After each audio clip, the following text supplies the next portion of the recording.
ঐতিহাসিক 10 নভেম্বর আজকে শহীদ স্মরণ সভায় দলে দলে যোগ দিন। ঐতিহাসিক 10 নভেম্বর শহীদ স্মরণ সভায় আজকে দলে দলে যোগ দিন। অমর শহীদ অমর রহে, অমর শহীদ অমর রহে। ঐতিহাসিক 10 নভেম্বরের শুভেন্দুর পদযাত্রায় দলে দলে যোগ দিন। ঐতিহাসিক 10 নভেম্বরের শহীদ স্মরণ সভায় দলে দলে যোগ দিন। অমর শহীদ অমর রহে। এই ঐতিহাসিক 10 নভেম্বর ভুলছি না, ভুলবো না। অমর শহীদ তোমাদের ভুলছি না, ভুলবো না। অমর শহীদ তোমাদের ভুলছি না, ভুলবো না। অমর শহীদ অমর রহে। ঐতিহাসিক 10 নভেম্বর অমর রহে। এই ঐতিহাসিক 10 নভেম্বর শহীদের রক্ত ব্যর্থ হবে না, হচ্ছে না, হবে না। 10 নভেম্বর অমর রহে।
জন অপহৃত হয়েছিল স্পটে বকুলনগর করপল্লীর শ্যামলী মান্না আর আমাদের কেন্দামারি অঞ্চলের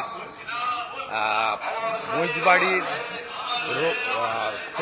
আমাদের রবিউল তারা এখানে আত্মবলিদান দিয়েছিলেন। আমরা প্রত্যেক বছরই করি।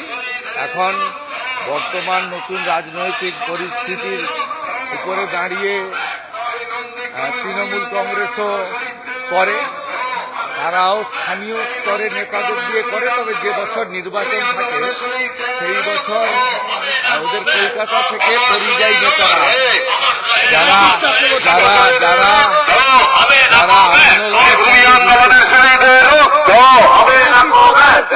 আন্দোলনের শহীদদের আমরা ভুলছি না, ভুলবো না।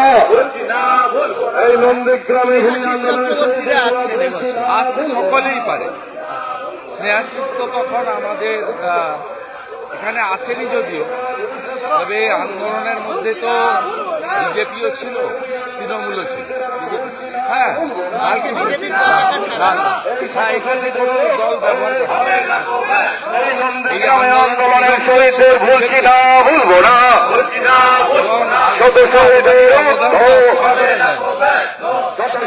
তিনি তো প্রথম এসে অবরোধ তুলেছিলেন। তার যে কমান্ডোরা এসেছিলেন এনএসজি, তারাই তো খেজুরির দিকে সব অবরোধ উনি তুলেছিলেন। 15ই মার্চ যেদিন গণহত্যার একদিন পরে রাজনাথ সিং তারাই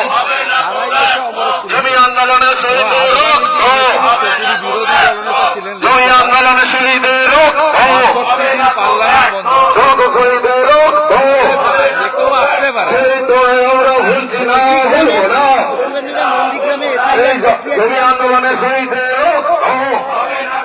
ওই দু চারটে মুসলিমদের ওরা প্রভাবিত করার চেষ্টা করছে, কিন্তু বাকি আপনাদের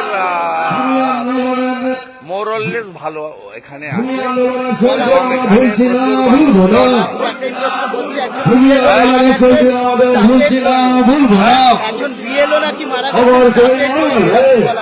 চাপ দিলে তৃণমূল, আমরা তো চাপ দেওয়ার জন্য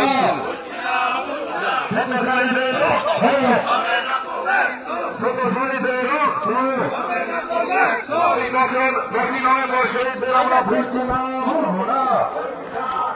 এই জমি আন্দোলনের শহীদদের আমরা ভুলছি না, ভুলবো না। ভূমি উচ্ছেদ প্রতিরোধ কমিটির শহীদদের আমরা ভুলছি না, ভুলবো না। ভূমি আন্দোলনের শহীদদের আমরা ভুলছি না, ভুলবো না। এই শত শহীদের শত শহীদের শহীদদের আমরা ভুলছি না, ভুলবো না। শহীদদের শ্রদ্ধা নিবেদন এবং পুষ্পার্ঘ নিবেদন করার জন্য আমাদের পরমাত্মীয় নন্দীগ্রামের প্রিয়জন শুভেন্দুবাবু এসে পৌঁছে গেছেন, শহীদদের শ্রদ্ধা নিবেদন করছেন। তাই শহীদ পরিবারের যারা এসছেন সবাই শহীদদের প্রতি শ্রদ্ধা নিবেদন করবেন। আমাদের পরমাত্মীয় নন্দীগ্রামের আপনজন, নন্দীগ্রামের সুখ দুঃখের সাথী, নন্দীগ্রামের বিধায়ক, নন্দীগ্রামের আপনজন, নন্দীগ্রামের প্রিয়জন শ্রী শুভেন্দু অধিকারী মহোদয় শহীদদের প্রতি এই মুহূর্তে শ্রদ্ধা পুষ্পার্ঘ নিবেদন জানাচ্ছেন। আজকের ভূমি উচ্ছেদ প্রতিরোধ কমিটির শহীদদের শ্রদ্ধা নিবেদনের কাজ চলছে, তাই শহীদ নন্দীগ্রামবাসীর সঙ্গে একই সঙ্গে শহীদদের শ্রদ্ধা নিবেদন জানাচ্ছেন পশ্চিমবাংলার বিরোধী দলনেতা, নন্দীগ্রামের আপনজন প্রিয়জন, নন্দীগ্রামের পরমাত্মীয়, ভূমি আন্দোলনের অন্যতম নেতা, ভূমি আন্দোলনের অন্যতম মুখ, পশ্চিমবাংলার প্রজন্মের ভবিষ্যৎ শ্রী শুভেন্দু অধিকারী মহোদয়। তাই নন্দীগ্রামের শহীদের প্রতি শ্রদ্ধা নিবেদন করছেন নন্দীগ্রামের আপনজন প্রিয়জন, নন্দীগ্রামের বিধায়ক, পশ্চিমবাংলার বিরোধী দলনেতা শ্রী শুভেন্দু অধিকারী মহোদয়। শত শহীদের শত শহীদের অমর শহীদ অমর রয়ে, অমর শহীদ অমর রয়ে, শত শহীদের শহীদ নয় আমরা ভুলছি না, ভুলবো না। শহীদ নয় আমরা ভুলছি না, ভুলবো না। ভূমি আন্দোলনের শত শহীদের, ভূমি আন্দোলনের শত শহীদের শহীদ নয় আমরা ভুলছি না, ভুলবো না। ভুলছি না, ভুলবো না।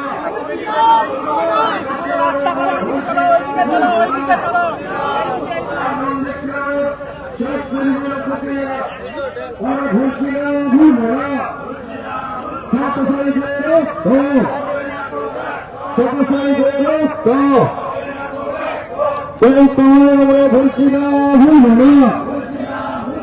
শত শহীদের শত শহীদের শত শহীদের আমরা ভুলছি না, ভুলবো না। আমরা ভুলছি না, ভুলবো না। আমার শরীর আমার শরীর আমরা ভুলছি না, ভুলবো না।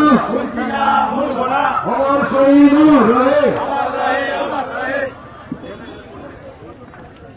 শহীদ পরিবারের যারা আছেন তারা মঞ্চে আসবেন এবং আমাদের নন্দীগ্রামের যারা বিশিষ্ট নেতৃত্ব এবং পঞ্চায়েতের নির্বাচিত প্রতিনিধিরা, মাননীয় মেঘনাথ পাল, মাননীয় অশোক করণ, মাননীয় সাহেব দাস, মাননীয় স্বদেশ দাস অধিকারী, মাননীয় দেবাশিস দাস, পঞ্চায়েত সমিতির সভাপতি মাননীয় শ্যামল সাহু এবং আমাদের বকুলনগরের প্রধান দীনবন্ধু ভাই, উপপ্রধান বন, সোনাচূড়া গ্রাম পঞ্চায়েতের প্রধান, কালীচরণপুর গ্রাম পঞ্চায়েতের প্রধান এবং আমাদের যারা বিভিন্ন স্তরের নেতৃত্ব আছেন, বটকৃষ্ণ, শ্যামাপদ, জয়দেব এবং আরো যারা আছেন তারা প্রত্যেকে এখানে আসুন। আমরা সংক্ষিপ্তভাবে এই কর্মসূচি পালন করব, কারণ আমাদের যে মূল কাজ আমরা সেই কাজটা করেছি। অর্থাৎ আমরা বকুলনগর পেট্রোল পাম্পের সামনে জমায়েত হয়ে প্রায় সহস্রাধিক মানুষ কালো পতাকা নিয়ে রক্তাক্ত সূর্যোদয়ের 10ই নভেম্বর স্মরণ করে আমরা এখানে সমবেত হয়েছিলাম এবং যে করপল্লীতে তৎকালীন গোকুলনগর গ্রাম পঞ্চায়েত এবং বিশেষভাবে তৎকালীন যারা নেতৃত্ব ছিলেন সদস্যরা দাস অধিকারী অশোক করণদের নেতৃত্বে এখানে করপল্লীতে যে স্থায়ী শহীদ বেদি তৈরি হয়েছিল সেখানে আমরা পুষ্পার্ঘ্য দিয়ে নিবেদন করেছি আমাদের অন্তরের শ্রদ্ধা এবং আমাদের আদিত্য বেরার সুকন্যা সহ শ্যামলী মান্নার পরিবার সহ প্রায় 30টির বেশি যারা আত্মবলিদান দিয়ে নন্দীগ্রামের জমি ভিটা মাটি আমাদের রক্ষা করেছেন। দীনবন্ধুপুর লকগেট থেকে খেজুরি সাহেবনগর সাতখণ্ড পর্যন্ত তারা আমাদের সাথে আজকে এই স্মরণ অনুষ্ঠানে উপবিষ্ট ছিলেন। আমাদের যেহেতু 10টার মধ্যে কর্মসূচি শেষ করতে হবে, সকালবেলা শীতের বেলা, শীত পড়েছে সকালের দিকে, তাই আমরা সম্পূর্ণভাবে একটি সুশৃঙ্খলা আমাদের ডিসিপ্লিন নাগরিক হিসেবে, শৃঙ্খলা পরায়ণ নাগরিক হিসেবে আমাদের দায়িত্ব যাতে আমরা যেমন শহীদ বেদিকে মাল্যার্পণ করেছি, অন্য যে বা যারা তাদের যে উদ্দেশ্যই থাকুক, রাজনৈতিক উদ্দেশ্য থাকুক বা অন্য কিছু থাকুক বা প্রতিযোগিতায় থাকুক, সকলে যাতে দিতে পারে তার জন্য আমাদের এই স্থান 10টার মধ্যে পরিত্যাগ করতে হবে। এটা আমাদের সিদ্ধান্ত হয়েছে, আমরা এটাকে মর্যাদা দেব। তাই অনেকে চাইলেও আমরা এখানে বক্তব্য রাখবো না এবং আমার পরিচিতি এখানে নতুন করে দেওয়ার বিষয় নয়, কারণ 2006-07 আন্দোলনে যেমন আমি প্রত্যক্ষভাবে ছিলাম, 2006 সাল বলা ভুল, 2005 সালে আমি প্রথম তখন বিধানসভা নির্বাচনের 6 মাস আগে, তখন ইলিয়াস সাহেব এখানকার এমএলএ ছিলেন। এখানে শক্তি বল তখন কমিউনিস্ট পার্টির নেতৃত্ব দিতেন, আর তখন এখানে আমাদের কংগ্রেসের নেতৃত্ব দেবী শঙ্কর পান্ডা দিতেন। সেই সময় প্রথম আমাদের হলদিয়া বন্দরের অকল্যান্ড এবং জেলগ্রামের যে পলি, সেটা ফেলার জন্য কেন্দামারি গ্রাম পঞ্চায়েতে অনেকগুলো মৌজা অধিগ্রহণ করার নোটিফিকেশন প্রথম হয়।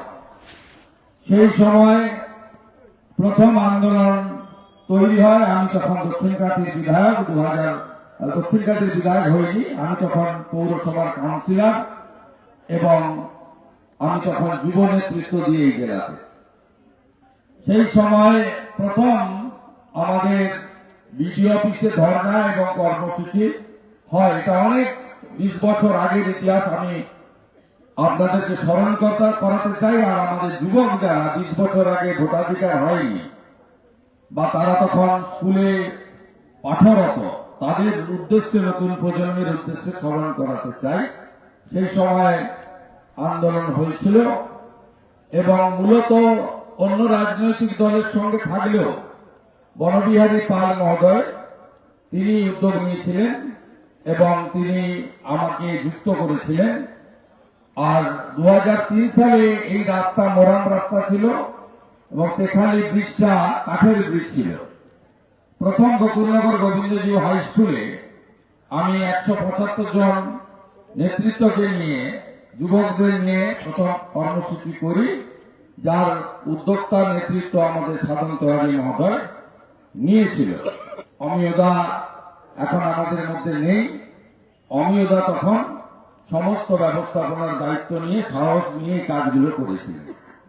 আমি একটু স্মৃতি রোমন্থনের জন্য সব উদাহরণ আপনাদের দিলাম।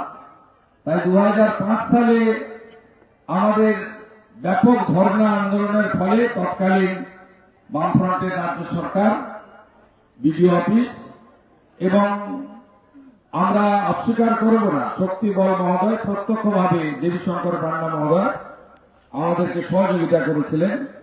তখন বাধ্য হয়েছিল তারা ওই অধিগ্রহণের নোটিশ উইথড্র করার জন্য। পরের ইতিহাস আপনাদের জানা যে 2006 সালে নিশিকান্ত মণ্ডলের নেতৃত্বে প্রথম 3রা নভেম্বর সোনাচূড়া জীবন জীবিকা কৃষি জমি রক্ষা কমিটি তৈরি হয়। সেই আন্দোলন থেকেই বীজটা পোতা হয়। সেই বপিত বীজ পরবর্তীকালে বটবৃক্ষে পরিণত হয় এবং প্রচুর মানুষজন আত্মবলিদান করেন, জেল খাটেন, মিথ্যা মামলায় জর্জরিত হয় এবং তারপরের ইতিহাস সবাই জানেন। 2007 সালে যে দিনগুলিতে নন্দীগ্রামের সাধারণ মানুষের দলমত বর্ণ ধর্ম নির্বিশেষে রক্ত ঝরেছিল, তাদের মধ্যে উল্লেখযোগ্য দিনগুলি ছিল 7ই জানুয়ারি ভরত মন্ডল, বিশ্বজিৎ মাইতি, শেখ সেলিম। তাদের মধ্যে উল্লেখযোগ্য দিন ছিল 14ই মার্চ, যেদিন ইমদাদুল, ইমাদুল, সুপ্রিয়া জানা, বাসন্তীকর থেকে শুরু করে প্রলয়গিরি, রাখালগিরি থেকে শুরু করে উত্তম পাল, সুব্রত সামন্ত থেকে শুরু করে জয়দেব দাস, পঞ্চানন দাস, রতন দাস থেকে শুরু করে অনেকেই আত্মবলিদান করেছিলেন। মোট 14টি দেহ পাওয়া গেছিল। 13 জনের চিহ্নিত হয় আর একটি দেহ চিহ্নিত করা যায়নি এবং সুব্রত সামন্তর দেহ খুঁজে পাওয়া যায়নি।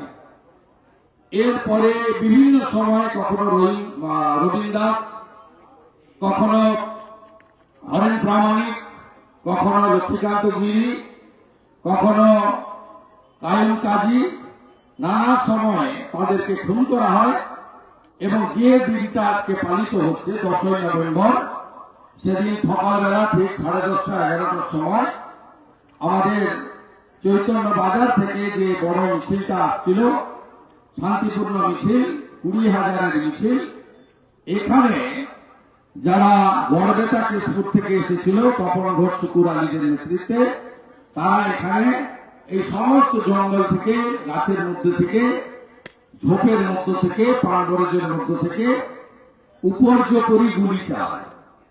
লুটিয়ে পড়ে করপল্লী শ্যামলী মান্না এবং বৈজবাড়ি রবিউল আলম। এরা এখানে লুটিয়ে পড়ে। এখান থেকে মিছিল ছত্রভঙ্গ হয়ে যায়। পুলিশ গর্তে ঢুকেছিল। এখন যেমন পুলিশ গর্তে ঢুকে থাকে, তৃণমূল বললে গর্ত থেকে বেরোয়, তখনও পুলিশ গর্তে ঢুকেছিল। পরিবর্তনের কিছু হয়নি।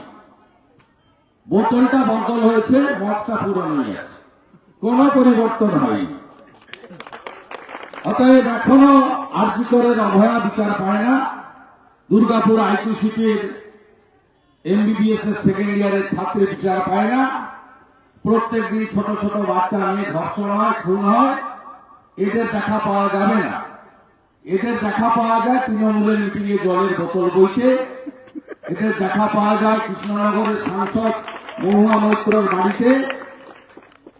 যখন পঙ্ক্তি ভোজন হয়, সেই পঙ্ক্তি ভোজনকে লাইভ করানোর কাজে ও সেখানে হাতের চ্যান লাগানো হচ্ছে, মানে একবার যাতে খেয়ে দুবার যাতে খেতে না হয়, এই কাজগুলো পুলিশ করে। অতএব আসল পরিবর্তন আমরা সঠিক সময় করব।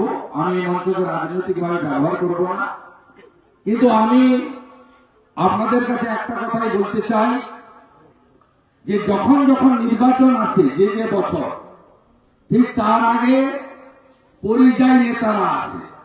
আজকে দেখবেন একটু পরে জামা কাপড় ইস্ত্রি করে কাঁচা আছে, পরে করে টেরি টেরি বাজিয়ে, সানগ্লাস লাগিয়ে এরা আসবেন আইফোন হাতে নিয়ে, 10টা হাতে 14টা আংটি, সোনার মাকড়ি, 2টো আইফোন, পায়ে লোটো জুতো, জেল লাগানো চুল, উপরের দিকে তাকিয়েছে।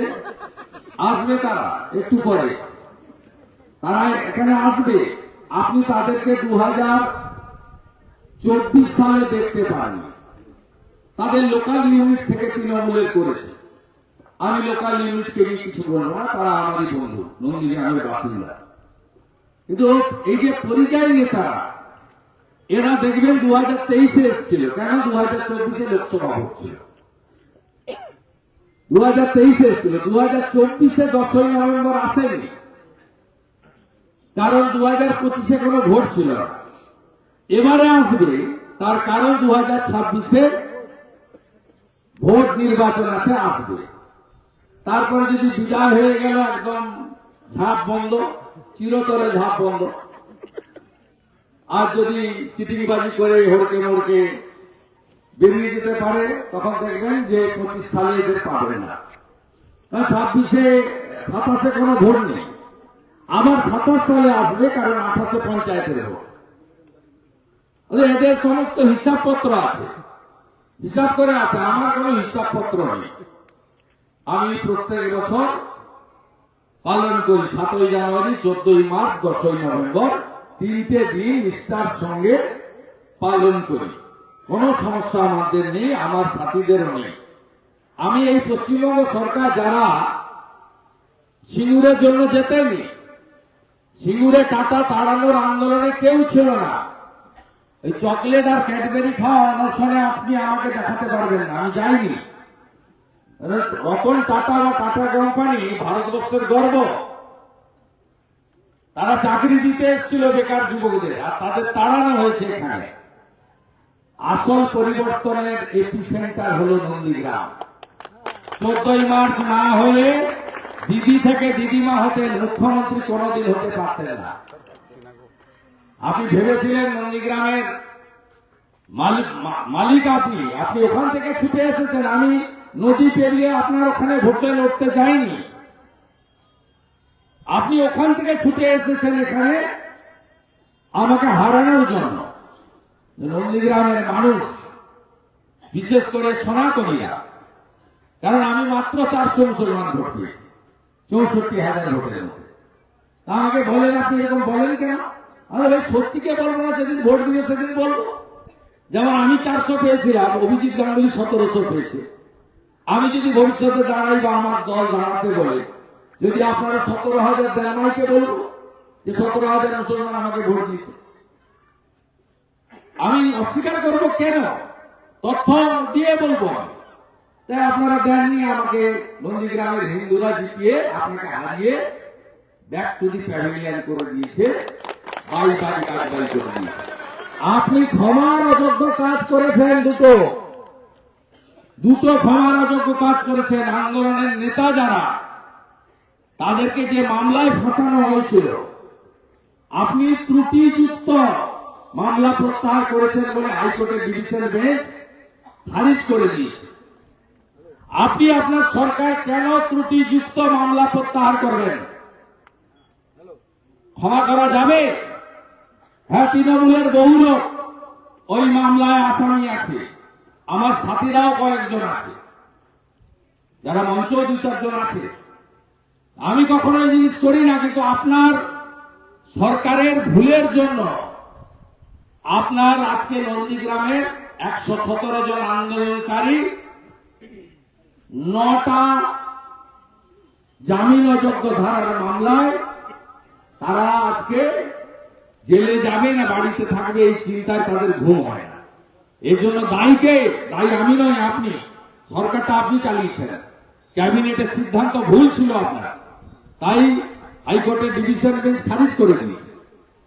আর দ্বিতীয় কি করেছেন, 2007 সালের 10ই নভেম্বর আদিত্য বেরা, সত্যেন গোল থেকে শুরু করে যে 11 জন অপহৃত হয়েছিল, তাদের মধ্যে 7 জন ডেথ সার্টিফিকেটের জন্য আপনার দুয়ারে দুয়ারে ঘুরেছে।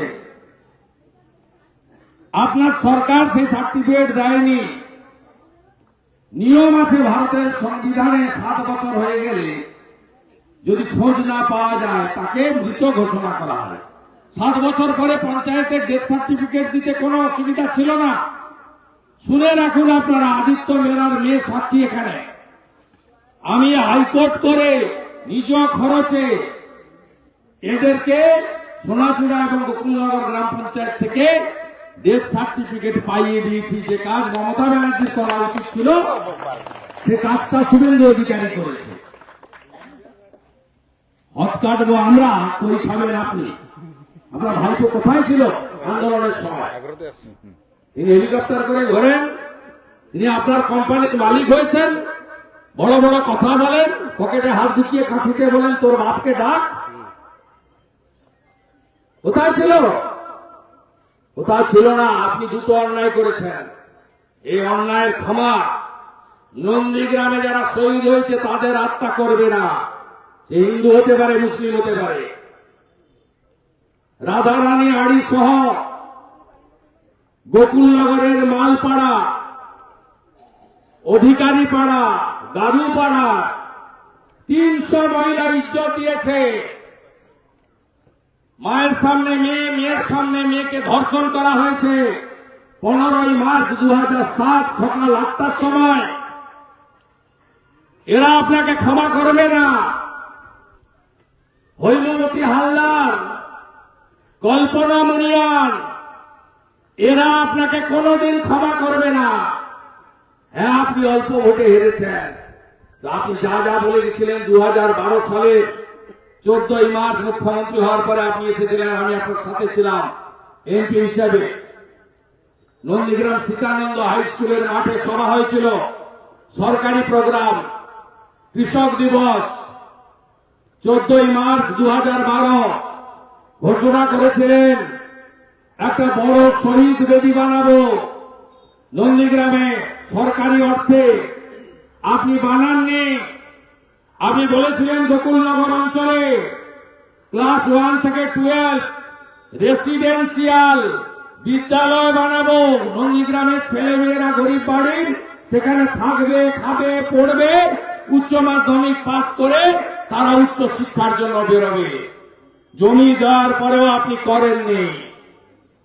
সোনাচূড়াতে আইটিআই তৈরি করার কথা শিলান্যাস করেও আইটিআই আপনি করেননি। প্রয়াত সুব্রত মুখার্জিকে ধরে মোদীজি সরকারের গ্যারান্টি নিয়ে আমি এশিয়ান ডেভেলপমেন্ট ব্যাংক থেকে টাকা নিয়ে এসেছিলাম। ওখানে আপনার টাকা নেই, ভারত সরকারের টাকা 5% এশিয়ান ডেভেলপমেন্ট ব্যাংকের ঋণ। ও নন্দীগ্রামের প্রত্যেকটা বাড়িতে মাথা পিছু 70 লিটার করে জল প্রত্যেক দিন যাবে। পাইপগুলো পড়ে আছে, জং ধরছে।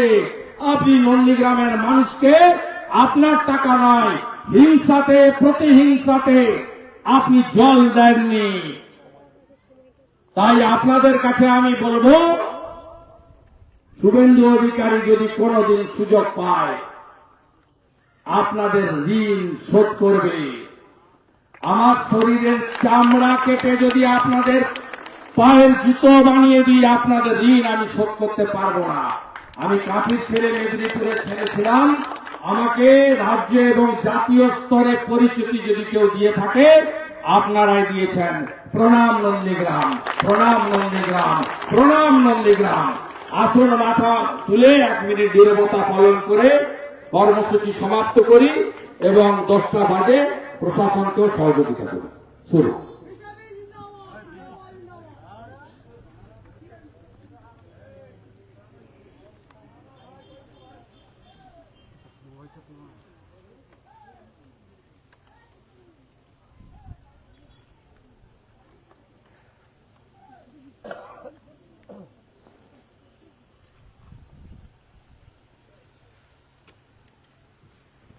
ओम शांति, ओम शांति, ओम शांति।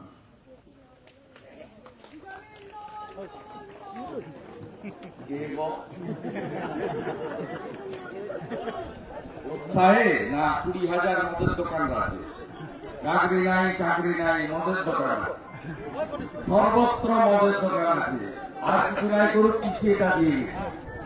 এরা মহিলাদেরই ঝাঁটা ধরে এসব পরিষ্কার করতে হবে। এরাই পারবে। বাংলাদেশ থেকে লোক ঢুকাচ্ছে। বলা যাবে না।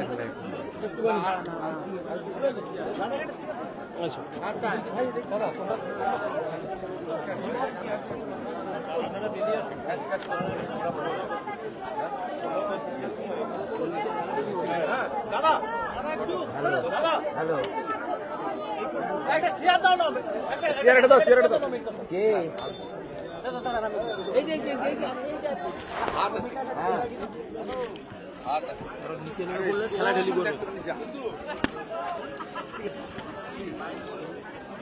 আমি একটু বাদে করবো, পরে করবো। করছি আমি একটু বাদে করছি এটা প্রোগ্রাম। প্রাসঙ্গিকভাবে বলছিলেন নির্বাচন এলেই দেখা যায় আপনাদের তো উদাহরণ দিয়ে বললাম, 23-এ এসেছিল, 24-এ লোকসভা ভোট ছিল বলে। 24-এ ওরা কলকাতার নেতারা আসেনি, কারণ ভোট ছিল না 25-এ। এবারে হয়তো আসবে, কেউ কেউ বলছিল আসছে। আমাকে কে একজন বলছিল, ভাই স্নেহাশিস চক্রবর্তী, তিনি পরিবহন মন্ত্রীও বটে, আসছেন।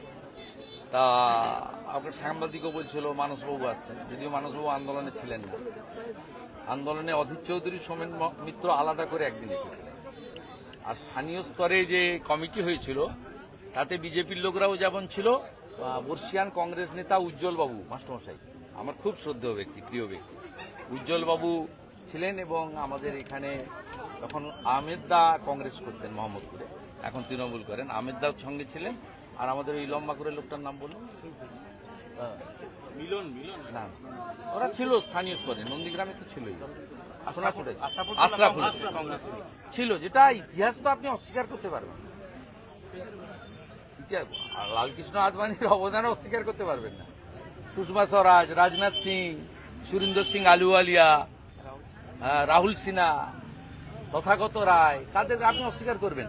এনএসজি কমান্ডো নিয়ে উনি হেড়িয়া থেকে ফাঁকা করতে করতে ঢুকেছেন সোনাচূড়া বাজারে, নইলে আমরা ঢুকতেই পারছিলাম না, আমাদের তো পুলিশ হেল্প করছিল।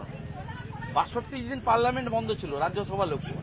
ইতিহাস অস্বীকার মমতা ব্যানার্জি আন্দোলনে ছিলেন, কিন্তু আমি করেছি, আমি সব এগুলো আমি কোনোদিন বলি না ভাই। আমি বলি নন্দীগ্রাম লড়েছে, আমরা সঙ্গ দিয়েছি দিন রাত করে। আর মমতা ব্যানার্জিদের নামে কেস হয়নি, আমার নামে ৪২টা কেস ছিল, লক্ষণ সেটের নামে ৭৩টা কেস ছিল। বুদ্ধবাবু তখন বলেছিলেন যে মোবাইল ফোন ট্র্যাক করো, যে লক্ষণ সেটও যদি ঘটনার দিন প্লেসে না থাকে তার নামও বাদ যাবে, আর শুভেন্দু অধিকারীও যদি যখন ঘটনা ঘটে সেই সময় ওই স্পটে যদি না থাকে প্লেস অফ অকারেন্সে, তার নামও বাদ যাবে। এবং সেটা কোর্টই ধরেছিল যে যারা প্লেসে ছিল না তাদের নাম বাদ যাবে। তো আপনি তো সর্বনাশ করেছেন, ১১৭ জন নেতাকে ৯টা মার্ডার কেসে ফাঁসি দিয়েছেন। আপনি ত্রুটিযুক্ত প্রত্যাহার কেন করবেন? ত্রুটিযুক্ত প্রত্যাহার কেন করবেন? এই লোকগুলো কোথায় যাবে? ট্রায়াল শুরু হয়ে গেছে। তা আপনার লোকই বেশি আছে, আপনার সঙ্গে যারা আছে, আপনাকে যারা ভোট করেছে, আমার সঙ্গে ২-৪ জন আছে, আমি তাদেরটা বুঝে দেবো। মন প্রাণ দিয়ে আমি আমার সুপ্রিম কোর্ট পর্যন্ত তাদের হয়ে লড়বো। আপনার সঙ্গে যারা আছে তাদেরকে তো আপনি পথে বসিয়েছেন, ডেথ সার্টিফিকেট দেননি। ক্লাস 12 পর্যন্ত এখানে বলেছিলেন রেসিডেন্সিয়াল স্কুল দেবো, মাইকে বলে গেছিলেন। 2012 14ই মার্চ নন্দীগ্রাম সীতানন্দ আপনার কলেজের মাঠে কৃষক দিবস যে হয় 14ই মার্চ, সেই দিন বলে গেছিলেন, করেননি। ওই শহীদ মিনারে আপনাকে উদ্বোধনে ডাকিনি বলে আমার উপর আপনার রাগ ছিল। আরে আপনাকে দিয়ে উদ্বোধন করবো কেন? আমি ফিরোজা বিবি আর রাধারানী আড়িকে দিয়ে উদ্বোধন করেছি। ফিরোজা বিবির তরতাজা বাচ্চা চলে গেছে, আমি ফিরোজা বিবিকে দিয়ে উদ্বোধন করেছি, তার সবচেয়ে ক্ষতি তার হয়েছে।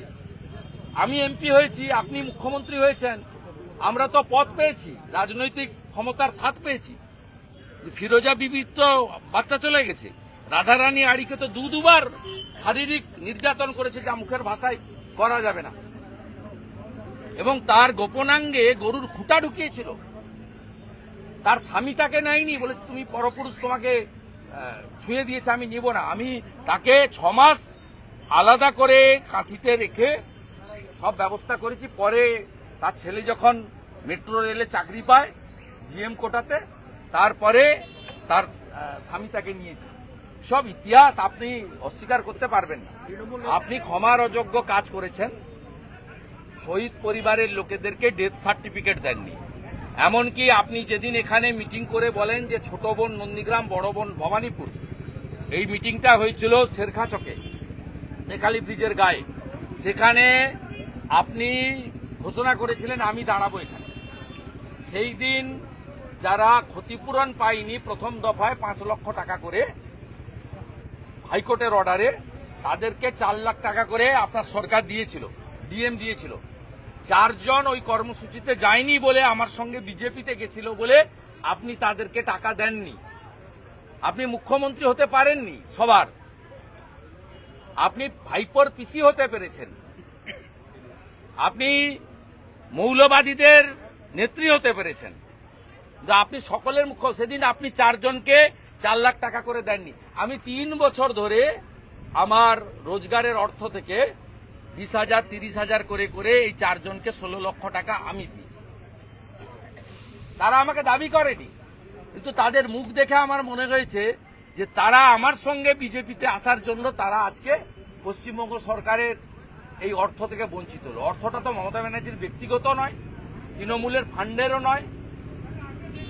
অতএব কেন এই যে ঘটনাগুলো, এগুলো তো আপনি অস্বীকার করতে পারবেন না। আর আমি তথ্য দিয়ে, ডেট দিয়ে, সত্যটাও আমি ছাড়ব না। আমি পরিষ্কার বলে যাই, আসল পরিবর্তন 11তে হয়নি। আমরা ভুল করেছি। একজন পরিবারবাদী, দুর্নীতিগ্রস্ত, বেকারদের সর্বনাশকারী, হিন্দু নিধনকারী এবং কার্যত উত্তর কোরিয়ার প্রশাসকের মতো প্রতিহিংসা পরায়ণকারী, তাকে এখানে মুখ্যমন্ত্রী করার ক্ষেত্রে আমাদেরও অবদান ছিল। আমরা স্বীকার করি আমরা ভুল করেছি। জনগণকে নিয়ে আমরাই আসল পরিবর্তন আনব। বোতলের পরিবর্তন হয়েছে, মদের পরিবর্তন হবে। দাবি করছে যে আইনি পরিষেবা দেওয়া হবে আন্দোলনকারীদের, তাদের যে সমস্ত সমর্থকদের। দিন না, ক্ষতি কি আছে? আপনাদের অনেক টাকা আছে, দিন না। ভারতবর্ষের সেকেন্ড লার্জেস্ট ইকোনমিক্যাল পার্টি আপনারা। 1600 কোটি টাকা আপনাদের অ্যাকাউন্টে আছে। দাঁড় করান বড় বড় লয়ার, দাঁড় করিয়ে সাহায্য করুন, কোনো ক্ষতি নেই। নন্দীগ্রামের যে কোনো লোক, যে কোনো দলের, যে কোনো ধর্মের লোক রথিবালা আড়ি দেবব্রত মাইতিকে হত্যাকারী ছাড়া তাদেরকে আপনারা সাহায্য করুন, আমি করব। কিন্তু রথিবালা আড়ি দেবব্রত মাইতিকে যারা খুন করেছে হিন্দু হওয়ার জন্য, তাদেরকে ক্ষমা নাই, ক্ষমা নাই, ক্ষমা নাই। শুভেন্দুদা, একটা জিনিস সেটা হচ্ছে যে এখনো অব্দি এই যে আপনার- হ্যাঁ না না সবই ঠিক আছে, বলছি সাইলেন্ট করে দিয়ে দুজন কোনো অসুবিধা নেই। বলছি বিএলও দের নিয়ে বলা হচ্ছে একজন বিএলও মারা গেছেন, বলা হচ্ছে যে তার উপর নাকি প্রচুর প্রেসার দেওয়া হয়েছিল, এত কম দিনে কাজ করতে পারছে না। কোন বিএলওকে বিজেপির কেউ প্রেসার দেওয়ার সুযোগও নেই, বিজেপির লোকেদের সে মানসিকতাও নেই। আমরা করি না এগুলো, আর আমাদের সুযোগও নেই। কারণ প্রশাসন, সরকার, পুলিশকে যারা আইন মানে বা যারা বিরোধী দলে থাকে তারা জানে যে পুলিশ এমনিতেই মিথ্যা মামলা দেয়, আর যদি সত্যিকারে কাউকে ধমকায় সে তো পুলিশ তাকে মামলা করবে, বাড়ি থেকে তুলে নিয়ে গিয়ে জেলে আটকাবে। যদি কাউকে চাপ দিয়ে থাকে, তৃণমূলই চাপ দিচ্ছে। দাদা, 3 দিনের জন্য মুখ্যমন্ত্রী উত্তরবঙ্গ সফরে যাচ্ছেন। 3 দিনের জন্য মুখ্যমন্ত্রী উত্তরবঙ্গ বেড়াতে সফরে যাচ্ছে।